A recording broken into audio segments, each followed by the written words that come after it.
orang kata ahsanul qasas, paling sempurna, paling banyak pengajaran, paling banyak pembelajaran. Kisah Nabi Yusuf, kalau kita teliti ayat-ayat dalam Quran itu, dia mengajar kita cara berfikir, cara mendapatkan kefahaman daripada cerita-cerita dalam kisah Nabi Yusuf dan juga Al-Quran. Tapi untuk siapa? Untuk siapa? Pengajaran itu untuk siapa? Untuk bagi orang-orang yang bertanya. Dalam surah Yusuf, istilah orang yang bertanya satu perkataan saja. As-sa'ilin. Alif lam sin, alif hamzah, lam yanun. Buat kat luar. Dia tak apa. Okey.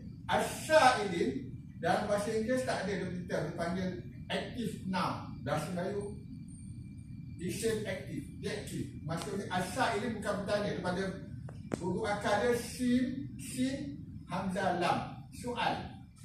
Tapi as-sa'ilin orang yang bertanya, bukan orang yang bertanya satu kali, tapi yang penanya, the questioner, orang yang di questioner. Jadi kalau tak dapat apa-apa pelajaran daripada Al-Quran, daripada pelajaran di sekolah, biologi, sejarah, matematik, sains, English, kena orang yang penanya. Jadi orang yang penanya. Apa yang perlu ditanya? Pertama kali tanya why. Why? Kenapa? Itu yang ibu bapa atau nenek bangsa ajar kita dulu, berasaskan pada Al-Quran. Sebab TBC, teknik berfikir cemerlang, IQ. Apa tu IQ? Kami guna istilah intra-questioning, tapi asalnya buku saya yang saya karang Inspirasi Al-Quran.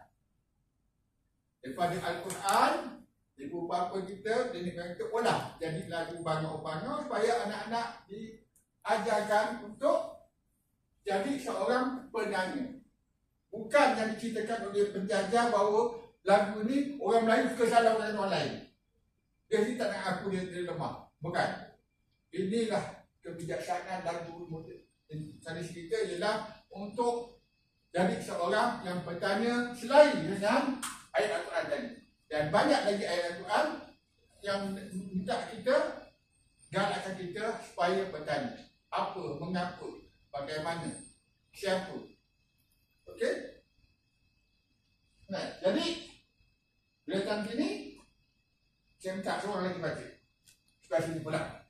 Dekat siapa lagi tadi?